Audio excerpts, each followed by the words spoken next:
So today let's talk about how rich John Lennon was.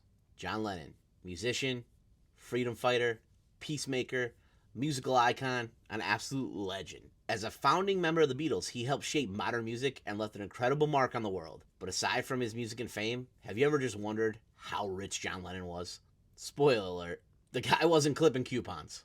The Beatles were more than just a band. They were a cultural revolution and, in turn, a money printing machine. By the mid 1960s, they were raking in millions through record sales, concerts, and merchandise. And yet, even they still dealt with dodgy contracts and financial mismanagement. Turns out that accountants back in the 60s were no better than those today. Lennon, like all the Beatles, he faced some financial turbulence, especially due to their Apple Corp's business venture. And let's not forget the never-ending lawsuits over royalties and rights. The price of genius. But after the Beatles split in 1970, Lennon's solo career took off faster than a conspiracy theory on the internet. Albums like Imagine and Double Fantasy were complete commercial gold mines. He also made some pretty smart real estate investments, like snapping up an apartment in the Dakota in New York, which became famous for luxury and unfortunately his untimely demise. By 1980, his net worth was estimated to be around $200 million.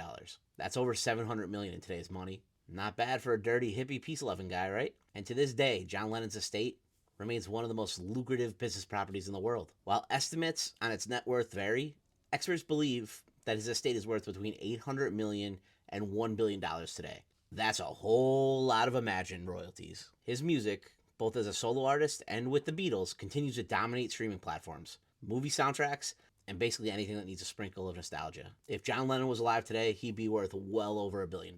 Between inflation, investments, and endless music revenue, he'd be sitting comfortably in the billionaires club. Probably still rocking round glasses and writing songs about how weird the modern era is. And let's not forget, his estate makes a fortune from licensing his image. If you've seen his face on a t-shirt, coffee mug, or overpriced vinyl, congratulations, you've contributed to the wealth. Lennon's intellectual property remains an absolute goldmine. The Beatles catalog, managed after his death, continues to grow in value, with royalties, memorabilia sales, and licensing deals that keep the cash flowing constantly. Turns out the peace and love come with some serious financial returns. So how rich was John Lennon? In financial terms, obscenely. But his real wealth was the music that he produced, and the message that that music left behind. We're not going to get into what kind of guy he was, but his music spoke for itself. Music may come and go, but legends live forever. They live forever, and apparently they make money forever too.